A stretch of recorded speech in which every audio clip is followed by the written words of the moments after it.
అందరికీ నమస్కారం. చాలా ఉత్సాహభరితంగా కేరింతలతోటి ఇక్కడ విచ్చేసినటువంటి కళాభిమానులకు, మా అభిమానులకు, హనుమాన్ అభిమానులకు ప్రతి ఒక్కరికి నా హృదయపూర్వక నమస్కారాలు. ముఖ్యంగా ఈనాటి ఈ హనుమాన్ ప్రీ రిలీజ్ ఫంక్షన్ రావడానికి దోహదపడినవి 4 కారణాలు. ఒకటి, ప్రత్యేకించి చెప్పనక్కర్లేదు, నా ఆరాధ్య దైవం. నేను చిన్నప్పటి నుంచి అన్నీ తానే అమ్మా నాన్న తర్వాత అని అనుక్షణం నేను ప్రార్థించే ఆ హనుమాన్ని సెంట్రిక్గా తీసుకుని ఆయన గురించి తెలిపే ఒక సినిమా ఈ హనుమాన్. అదొక కారణమైతే డైపర్లో వేసుకునే స్థాయి నుంచి ఈరోజు డయాసులు ఎక్కే స్టేజ్కి వచ్చాడు నా ముందంటే అలా అంచెలంచెలుగా ఎదుగుతున్న తేజ సజ్జ ఒక కారణం. ఈ మధ్య ఈ ట్రైలరు, ఈ టీజరు, ఈ హనుమాన్ చూసినప్పుడు అందులో నాకు చాలా ఫినెస్, ఆ ఫైనాలిటీస్, ఆ విఎఫ్ఎక్స్ కానివ్వండి, కథ కానివ్వండి, ఆ సౌండింగ్ కానివ్వండి చాలా బాగుండి ఫస్ట్ టైం ఎవరి డైరెక్టర్ అని అడిగి తెలుసుకున్నాను. ఆ 3వ కాలం ఎవరంటే సురేష్ వర్మ. అండ్ అలాగే ఇవన్నీ తెలుసుకున్న తర్వాత నాకు అనిపించింది ఖచ్చితంగా ఈ సినిమా చాలా ఫైనెస్ట్ ఫిల్మ్ అవుతుంది అని తెలిసింది. ఆ తర్వాత కొద్ది రోజుల క్రితం వీళ్ళిద్దరూ నా దగ్గరకు వచ్చి ఈ సినిమాకి మీరు ముఖ్య అతిథిగా రావాలి అంటే అసలు ఏమాత్రం సమయం తీసుకోలేదు. ఖచ్చితంగా వస్తాను, మీతో ఉంటాను, అన్ని రకాలుగా నా ప్రోత్సాహం మీకు ఉంటుందని చెప్పేసి చెప్పడం జరిగింది. అండ్ నేను ఎప్పుడూ నా ఆరాధ్య దైవమైనటువంటి హనుమంతుడి గురించి ఎప్పుడు నేను చెప్పుకునే సందర్భాలు నాకు తారసపడలేదు, ఎక్కడ చెప్పుకోలేదు. కానీ ఒక్కొక్కసారి మనలో ఉన్న భక్తి చెప్పుకోవాలా అని నాకు అనిపిస్తుంటుంది, కానీ ఒక్కొక్కసారి చెప్పుకోవాలి అని కూడా నాకు తోస్తుంటుంది. ఎందుకంటే ఏ ఆంజనేయ స్వామిని నేను తలుచుకుంటూ చిన్నతనం నుంచి ఒక నిబద్ధతతో, ఒక క్రమశిక్షణతో, ఒక లక్ష్యంతో, ఒక ధ్యేయంతో ఈ రోజున ఈ స్థాయికి వచ్చానో, ఎవరి అండదండలు, ఎవరి ఆశీస్సులు నాకున్నాయని బలీగా నమ్ముతానో, ఆ స్వామి మీద ఒక కథ వస్తుంది అంటే అలాంటి స్టేజ్ మీద ఆయనతో నాకున్న అనుబంధాన్ని చెప్పుకోవాల్సినటువంటి సిచ్యువేషన్ ఉంది. చెప్పుకోవాలి, చెప్పడం ధర్మం. ఎందుకంటే ఇక్కడ ఉన్నటువంటి ఎంతోమంది యూత్ ఉన్నారు, టీవీల్లో వీక్షిస్తున్న వాళ్ళు మరి ఎంతో లక్షల్లో ఉన్నారు.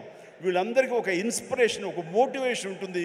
కాబట్టి ఇక్కడ చెప్పడం అన్నది అది ఒక హిందుత్వం గురించో లేకపోతే మరొక మతం గురించో అని చూసుకోకుండా ఒక ఇన్స్పైరింగ్ పర్సనాలిటీ మనల్ని ఎంత పైకి రావడానికి, మనల్ని అత్యంత స్థానం నిలబెట్టడానికి ఎలా దోహదపడతాడు, పూర్తిగా ఆయనకి మనం సరెండర్ అయిపోతే అన్నదానికి ఒక ఎగ్జాంపుల్గా ఈ హనుమంతుడు నేను తీసుకున్నాను. చిన్నప్పటి నుంచి ఆయనే నమ్ముకున్నాను.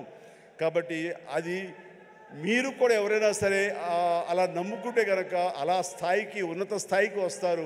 మీకు అది ఇన్స్పిరేషన్గా ఉంటుందన్న ధ్యేయంతో ఈరోజు చెప్పాలనుకుంటున్నాను. ఇది చాలా మనసు అంతరాంతరాల్లో నుంచి నేను వెలిబుచ్చుతున్నటువంటి ఇది. మా ఇంట్లో ఎవరు దైవభక్తులు లేరు. నాన్నగారు కమ్యూనిస్ట్, ఆయన ఫోటోకి దండం పెట్టడం చాలా రేరు.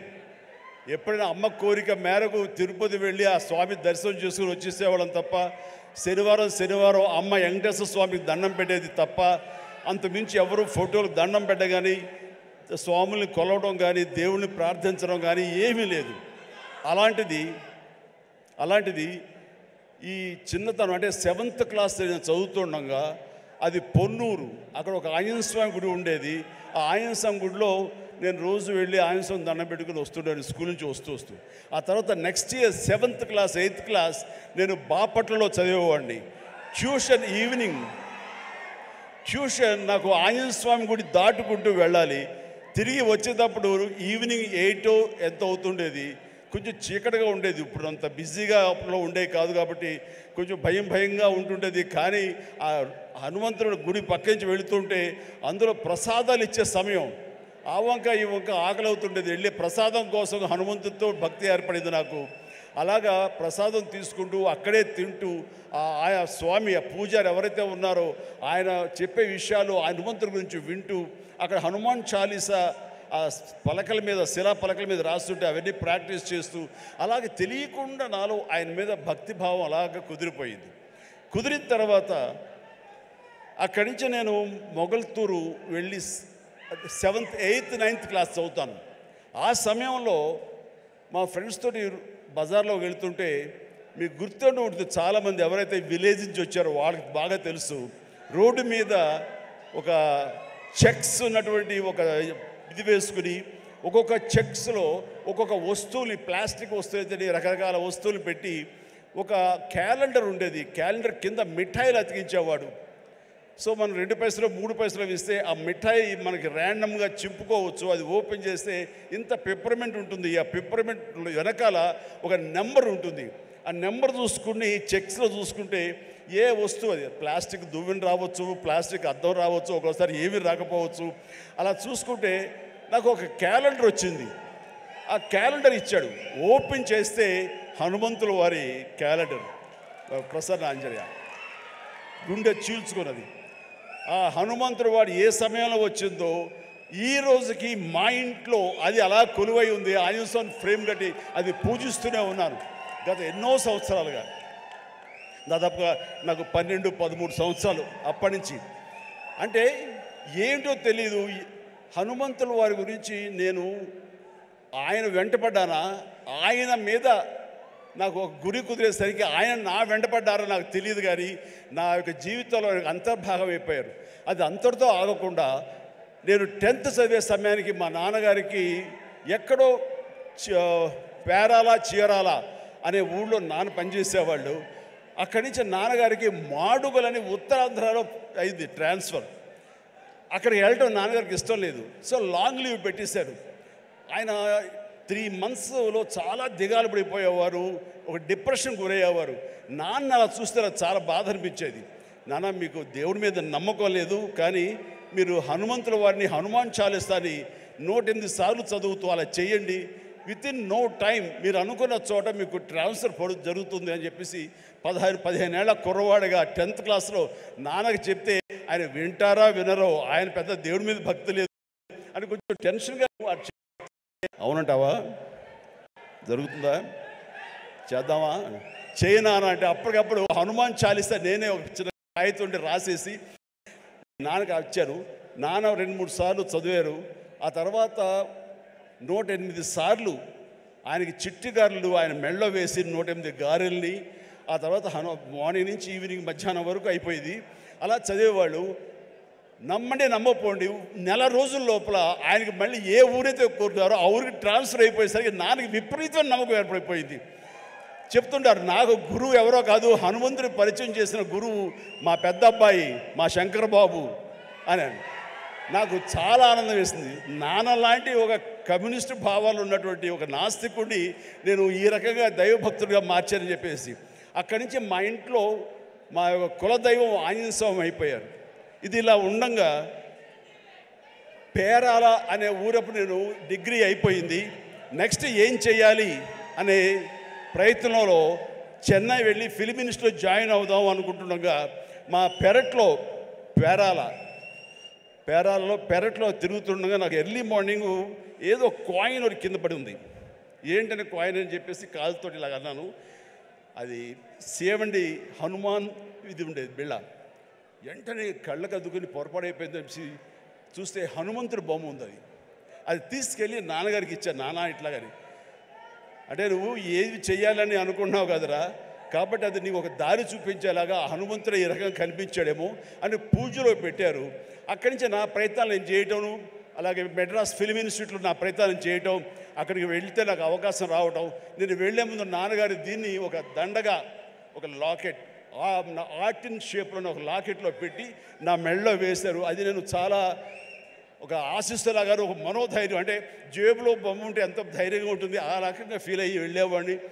అప్పటి నుంచి అవకాశాల మీద అవకాశం ఎలా వచ్చినాయో 1977 నుంచి 78 అండ్ 79 ఆ ప్రాంతంలో, సారీ 78 79 అక్కడి నుంచి అవకాశాలు ఎక్కడ కూడా ఆగకుండా రావడం జరిగింది. అంత ఆ స్వామి మహిమ అనుకునేవాడిని. ఆయన నిరంతరం పూజించుకునేవాడిని. ఆయన పూజించుకునే ప్రతిసారి నన్ను ఉన్నతమైన స్థితికి తీసుకెళ్ళి స్వామి నేను కూడా అంత క్రమశిక్షణతో ఉంటాను, ఎక్కడ వక్రదారులు కానీ వంకరదారులు కానీ నేను వెళ్ళను, అంత ఒక స్థితభేదంతో ఉంటాను, ఖచ్చితంగా డిసిప్లిన్గా ఉంటాను, క్రమశిక్షణతో ఉంటాను, ఎప్పుడు ఆయనతో ఇంటరాక్ట్ అవుతూనే ఉంటాను, ఆయనతో సంభాషిస్తూనే ఉంటాను. అలాంటి నేను అది పెట్టుకున్నప్పుడు చాలా సినిమాలు చేశాను. నాకు తెలిసి 1980లో ఒక సినిమా తాతయ్య ప్రేమలేలు, దానికి డబ్బింగ్ చెప్తుండగా ఒక ఏవిఎం జీలో కూర్చున్నాను. ఆ తర్వాత డబ్బింగ్ చెప్పారు. ఇంటికి వెళ్ళేసరికి లోపల బిళ్ళ కనపడలేదు, ఆ పై చుట్టూ ఫ్రేమ్ మాత్రమే ఉంది. ఎంత డిప్రెస్ అయిపోయానంటే, ఏంటి ఏం తప్పు చేశాను, ఎందుకు స్వామి నా నుంచి దూరం అయిపోయాడు, ఇది నాకు ఏమైనా మంచిది కాదా, అపశకునం అంటూ అసలు భోంచేయలేదు, ఏమీ చేయలేదు, తల్లడిల్లిపోయా. ఆ తర్వాత 2 days తర్వాత మళ్ళీ అదే థియేటర్కి డబ్బింగ్ చెప్పడానికి వెళ్ళినప్పుడు ఎక్కడితే కూర్చొని అక్కడే కూర్చున్నాను. అలాగే కూర్చుంటూ స్వామి దొరికితే బాగున్నట్టే కరెక్ట్గా రండి, ఆ తివాచి ఉంది కింద, అక్కడ ఇరుక్కుపోయి మళ్ళీ స్వామి కనిపించేసరికి ఎంత ఎనలేని ఆనందం, ఎంత ఇదంటే నాకు ఇండస్ట్రీలో తిరుగులేదు, స్వామి నన్ను పరీక్ష పెడుతున్నాడు అంతేగాని ఇంకోటి కాదు అంటూ, స్వామి నేను ఎప్పుడు వదలను అంటూ ఆయన్ని పెట్టాను. మా నాన్నగారికి చెబితే ఆయన అరే చుట్టూ కొంచెం క్లాంప్స్ లాంటివి పెడదాము, సోదరు అసలు కదలదు, ఆ స్వామిని కాంక్రీట్ చేసుకుని నీలో ఉంచేసుకుంటూ అవుతుందని చెప్పేసి నాన్న దాన్ని మళ్ళీ రీడిజైన్ చేసి వేశారు. మీరు అప్పటి నుంచి సినిమాలు చూస్తే నా ఓల్డ్ సినిమాలు ఆ లాకెట్ ఎప్పుడు నా మెడలో ఉంటుంది. నేను ఒక భేద క్యారెక్టర్ వేసినా సరే అది మెడలో ఉండకూడదంటే తీసి నడుము దగ్గర ఎక్కడో పెట్టేవాడిని తప్ప, ఆయన నాకు దూరం అయిపోకూడదు బిగించి హోల్డ్ చేసి ఆ హనుమాన్ నేను ఇక్కడ పెట్టినవాడిని.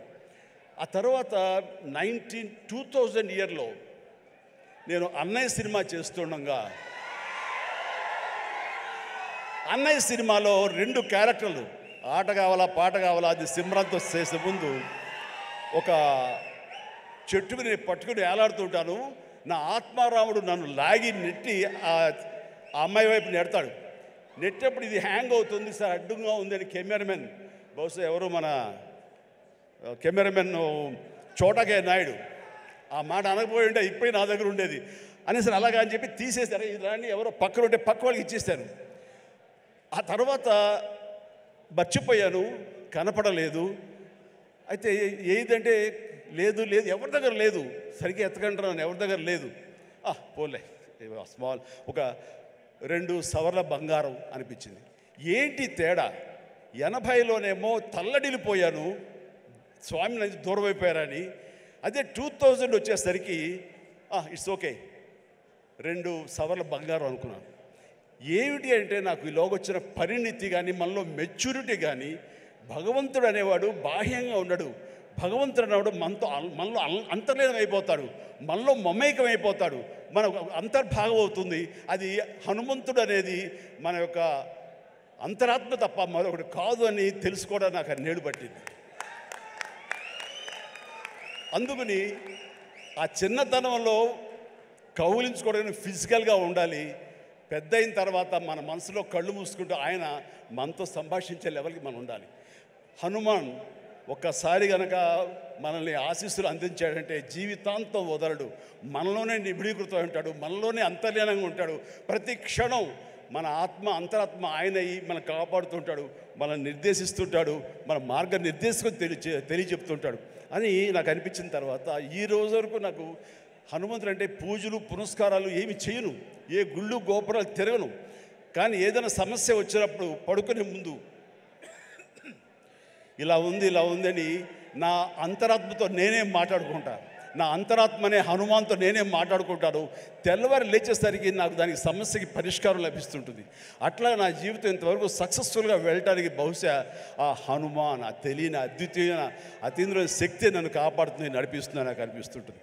అట్లాగా ఈ రోజున ప్రతిదీ ఆ హనుమాన్ అనేది నాలో అంతర్లీనంగా ఉంది. కానీ ఎక్కడ ఎప్పుడు చెప్పుకునే అవకాశం కలగలేదు.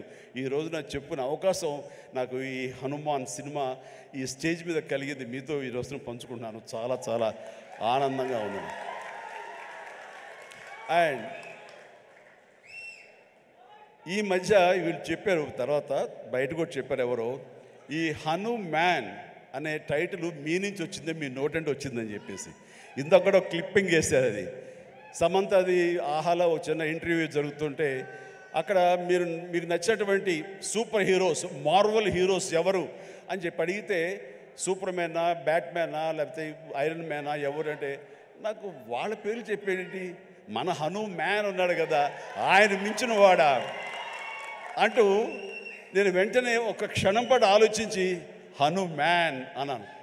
అంది హనుమాన్, మా హనుమానే నాకు హనుమాన్ అని అనేసరికి చాలా చాలా మంచి అప్రిసియేషన్ వచ్చింది. చాలా బాగుంది అనిపించింది. నా మనసులో మాట అది. ఆ మనసులో నుంచి వచ్చేటువంటి ఆ మాటకి అంత వెయిటేజ్ ఉంది కాబట్టి ఇలాంటి ప్రశాంత్ వర్మ లాంటి వాళ్ళు యంగ్స్టర్స్ని అది ఆకట్టుకుంది. ఇదే మన సినిమా టైటిల్ ఎందుకు కాకూడదని వాళ్ళు నిర్ణయించుకోవటం ఇది నాకు మరింత ఆనందంగా ఉంది. ఆ రకంగా స్వామి మీతో ఉన్నాడు, ఆయన ఈ టైటిల్ పెట్టాడు, ఆయనే మనకు అందరికీ స్ఫురించేలా చేశాడు. కాబట్టి ఖచ్చితంగా ఈ సినిమా ప్రేక్షకుల ఆదరణ పొందుతుంది అంటంలో ఎలాంటి సందేహం అక్కర్లేదు. ఇది ఎంత కష్టపడ్డారంటానికి దీనికి ద బెస్ట్ ఫిల్మ్గా రాబట్టడం కోసంగా ఫస్ట్ గ్లిమ్స్ నుంచి కూడాను వావ్ ఏంటి సినిమాని, దాని సినిమా వైపు అందరూ ఆకర్షితులు అయ్యేలాగా చేయగలిగాడంటే కనుక ఆ పరిధానంలో ఆ అత్యంతం ప్రశాంత్ వర్మ తీసుకున్న శ్రద్ధాశక్తులే. కాబట్టి ప్రశాంత్ వర్మ మీ యొక్క కష్టం, మీ యొక్క ఇది ఆలోచనలు, అలాగే మన హీరో తేజ యొక్క కష్టం, అతని శ్రద్ధాశక్తులు ఇది వృధా కావు. ఎందుకంటే ఈ సీజన్ అనేది అంత మంచి సీజన్. ఎన్ని సినిమాలు వచ్చినా సరే ఖచ్చితంగా ప్రేక్షకులు బాగుంది, మన కంటెంట్లో మన సత్తా ఉంది, మనకు ఆ దైవ ఆశీస్సులు ఉన్నాయంటే కనుక ఖచ్చితంగా ఆదరిస్తారు, హక్కును చేర్చుకుంటారు, పెద్ద విజయాన్ని మీకు అందేలా చేస్తారు. కాబట్టి ఎలాంటి డౌట్ అక్కర్లేదు. అయితే ఇది పరీక్షాకాలం అనుకోవచ్చు, కొన్ని థియేటర్లు అనుకునే విధంగా మనకి లభించకపోవచ్చు. It's okay. ఈరోజు కాదు రేపు చూస్తారు, రేపు కాకపోతే సెకండ్ షో చూస్తారు, సెకండ్ షో కాకపోతే థర్డ్ షో చూస్తారు. బట్ కంటెంట్ బాగుంటే ఎన్నో రోజులు చూసినా, ఎన్నో షో చూసినా సరే దీనికి మార్కులు పడతాయి. ఈ రోజున ఇందాక చిన్నవాడే సరే చాలా పెద్ద మనసుతో అన్నాడు, అన్ని సినిమాలు వెంకటేష్ సినిమా, నాగార్జున సినిమా, అలాగే మన మహేష్ బాబు సినిమాలు, అన్ని సినిమాలు ఆడుతాయి. ఈ సినిమాలు అన్నీ ఆడాలి, పరిశ్రమ పచ్చగా ఉండాలి. వాటితో పాటు మా ఈ సినిమా హనుమాన్ కూడా ఆడాలని నేను ఎంతో మనస్ఫూర్తిగా కోరుకుంటాను, జరుగుతుంది. అండ్ ఇదే ఒకసారి నేను దిల్ రాజుతో అన్నాను, దిల్ రాజు ఏంటి మన 2016-17లో మా 150 సినిమాను బాలకృష్ణ గారి సినిమా ఒకటి రిలీజ్ అయినప్పుడు ఏంటి మళ్ళీ ఈ సినిమా రిలీజ్ చేస్తాం, కొంచెం డిలే చేయొచ్చు కదా అని అంటే, సార్ అలా కాదు సార్, మా కంటెంట్ బాగుంటుంది, శతమానం భవతి అని, మీ పెద్ద సినిమాలు మధ్యలో ఈ సినిమా ఆడకుండా పోదు సార్, ఏం పర్వాలేదు అన్నాడు. ఓకే, అంత ధైర్యంగా ఉంటే వెల్ అండ్ గుడ్ అన్నాను. ఆ సినిమా కూడా బాగా ఆడింది. కాబట్టి అదే దిల్ రాజు గారు అందరికీ మనకు చెప్పినట్టుగానే ఈ రోజున ఈ సినిమా కూడా బాగా ఆడుతుంది. సో ఎందుకంటే దిల్ రాజు గారు లాంటి ఎంతో సీనియరు, ఆయన ఎంతో ఎక్స్పీరియన్స్ ఉన్న మనిషి, ఏ సినిమా ఏ సీజన్లో ఎలాగ ఆడుతుంది, ఒక్కో సినిమాకి ఎంత పటిష్టత ఉంటుంది, ఏ సినిమాకి ఎంత లాంజివిటీ ఉంటుంది, ఏ సినిమా ఎలాగ ఆదరిస్తారు, ఏ సీజన్లో అనేది బాగా తెలుసు. కాబట్టి ఈ సినిమా వస్తే కూడా ఈ సినిమాకు కూడా అంతటికి అంత ఆదరణ ఉంటుంది, అంత విజయం చవి చూస్తాడు మనస్ఫూర్తిగా కోరుకుంటూ, ఈ రోజున ఇతర క్యాస్ట్ గురించి చెప్పాలంటే అమృత అమ్మాయి హీరోయిన్గా ఉందన్నారు. గాడ్ బ్లెస్ యూ అమ్మా, ప్లీజ్ మీరందరూ రావాలి, యంగ్స్టర్స్ రావాలి. అలాగే నా స్నేహితుడు శరత్ కుమార్ కూతురు వరలక్ష్మి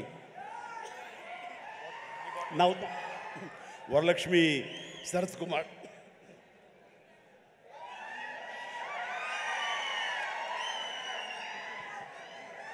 ఈ మధ్య కాలంలో అమ్మాయి సినిమాలు చూస్తూ వస్తాను, ఒక్కొక్క క్యారెక్టర్ ఒకలా చేస్తుంది. ఒక్కోసారి నాకే భయం వేస్తుంది, ఏంట్రా బాబు అని చెప్పేసి, అంత పవర్ఫుల్గా చేస్తుంది. ఈ కేటగిరీలో మనకి ఇంత యంగ్ అమ్మాయిలు అలాంటి పవర్ఫుల్ క్యారెక్టర్ చేసేవాళ్ళు ఎవరు లేరు. ఒక కొత్త జోనర్లో కొత్తగా ఉంటుంది. అండ్ ఇలాంటి వరలక్ష్మి లాంటి ఆర్టిస్టులు చూసిన తర్వాత కొన్ని క్యారెక్టర్స్ క్రియేట్ చేయబడతాయి. సో అదే అన్నాను, చెన్నైలో ఉన్నావా, ఇక్కడ ఉన్నావా వరలక్ష్మి అంటే ఇక్కడే ఉన్నాండి, ఇక్కడే ఉన్నామా, నీకు బోల్డ్ అవకాశాలు వస్తాయి కాబట్టి తెలుగు ఇండస్ట్రీని హక్కు చేర్చుకుంటుంది, పైగా తెలుగు అమ్మాయి కాబట్టి అని చెప్పాను. So all the very best అమ్మ, గాడ్ బ్లెస్. అలాగే విలన్గా చేసినటువంటి వినయ్ చాలా వెరీ పవర్ఫుల్గా చేస్తారు. Vinay please please please please please stay stay stay Vinay, wonderful, you look damn good like A Hollywood, you look A Hollywood villain and you have your own mark and you will have your own market here. Definitely all the very best. And ప్రతి ఒక్కరికి నేను మనస్ఫూర్తిగా అందుకు చెప్తాను. And Niranjan Reddy గారికి కూడా నా హృదయపూర్వక అభినందనలు. ఈ సినిమా గురించి ఫస్ట్ నాకు పరిచయం చేసిన ఎవరో తెలుసా మా సినిమా షూటింగ్లో? Any guesses?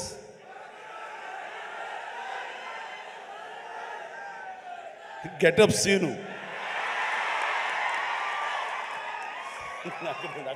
దగ్గర రాకు అండ్ గెటప్ సీను. సార్ ఒక సినిమా చేస్తున్నాను సార్ నేను, మీరు హనుమంతుల భక్తులే కాబట్టి మీతో షేర్ చేసుకోవాలని. ఏం సినిమా? ఎవరు? మన తేజ తెలుసు కదండి, తేజ చేస్తున్నాడు, ఇలా ప్రశాంత్ అని డైరెక్టర్, ఏమంటే భలే ఉంది అని చెప్పి సినిమా గురించి సినిమా గురించి చెప్తాడేమో అనుకుంటే తన గెటప్ తన క్యారెక్టర్ గురించి చెప్తూ వచ్చాడండి. మొదటి వరకు బాగుంది, తర్వాత నిన్ను ప్రమోట్ చేసుకోవడం నాకు కొంచెం ఇంకా బాగుంది. సో అంటే ఒక సినిమాలో బాగుంది అంటే ఏ క్యారెక్టర్ ఇచ్చినా సరే అది అంతగా అలరిస్తుంది అని ఆ సంతోషం నాతో పంచుకోవడం తెలుస్తుంది. అదో చెప్పున విధానం బట్టి ఆ సినిమా ఎంతగా అతనికి ఆకట్టుకుంది అనడానికి ఇది చిన్న మచ్చుతునక. అండ్ ప్రతి ఒక్కరికి, అటు కెమెరామెన్ గారికి, ఇతర కాసర్ల గారికి, కేకే గారికి, లిరిసిస్, ఇలా ప్రతి ఒక్కరి మ్యూజిక్ డైరెక్టర్ గారికి, ఇలా ప్రతి ఒక్కరికి మనస్ఫూర్తిగా నా హృదయపూర్వక అభినందనలు తెలియజేస్తూ నేను చెప్తున్నాను, ఒక్కళ్ళలో కూడా ఏమాత్రం డల్ అనేది పెట్టుకోకండి. Cinema super duper hit. That's it. జై హనుమాన్, జై హింద్. చక్కటి అనౌన్స్మెంట్ చేయండి, మీ నోటితో చేస్తే బాగుంటుంది అని హీరో, ప్రొడ్యూసర్ గారు, డైరెక్టర్ గారు నాతో చెప్పారు. ఈ సినిమా రామమందిరం అన్నది ఇదే సమయంలో అక్కడ రావటం, దానికి మా అందరికీ ఆహ్వానం రావటం, రేపు 22వ తారీఖు మేము అక్కడికి వెళ్ళేందుకు అన్ని రకాలుగా సంసిద్ధం అవటం, ఇవన్నీ కూడా ఒక శుభ పరిణామం. ఆ సందర్భంగా వీళ్ళు ఏమన్నారంటే, మా సినిమా ఆడినన్న రోజులు వచ్చే కలెక్షన్స్లో ప్రతి టికెట్ పై 5 రూపీస్ రామమందిరం అయోధ్యకి ఇవ్వడం కోసం సమాయుత్తం అయ్యాడు అని చెప్తుంటే ఇది వండర్ఫుల్ అండి. మీ యొక్క స్వకార్యంతో పాటు దైవ కార్యానికి కూడా మీరు నడుము బిగించినందుకు ఆశీస్సులు నిండుగా ఉంటాయి. ఈ సమయంలో ఎవరు ఇతోధికంగా ఎంత ఇచ్చినా సరే డెఫినెట్గా ఇది ఒక బృహత్కర కార్యక్రమం, చరిత్రలో నిలిచిపోయేటటువంటి ఘట్టం ఈ రోజున రామ మందిర నిర్మాణం. కాబట్టి మీ యొక్క ఆ పుణ్యం కూడా మీకు దక్కుతుంది, మీ అందరికీ అది వరం అవుతుందని కోరుకుంటూ విజయాన్ని సాధిస్తుంది అంటే ఎలాంటి సందేహం లేదు. God bless you all. Ramayanam, Mahabharatam, Bhagavad Gita, vedic science, Rigvedam, Yajurvedam, Atharvavedam, 18 పురాణాలు, దశావతారాలు, దశమహావిద్యలు, vedic maths, Indian inventions, secret of gods, మరెన్నో కోర్సులు నేర్చుకోవాలనుకుంటే మా indianvedicSchool.com వెబ్సైట్లో లాగిన్ అయి నేర్చుకోవచ్చు. ఎటువంటి ఫీజు లేకుండా ఫ్రీ కోర్సులు కూడా మా వెబ్సైట్లో అందుబాటులో ఉన్నాయి. గూగుల్ ప్లే స్టోర్, యాప్ స్టోర్లో ఇండియన్ వేదిక్ స్కూల్ యాప్ని డౌన్లోడ్ చేసుకోవచ్చు.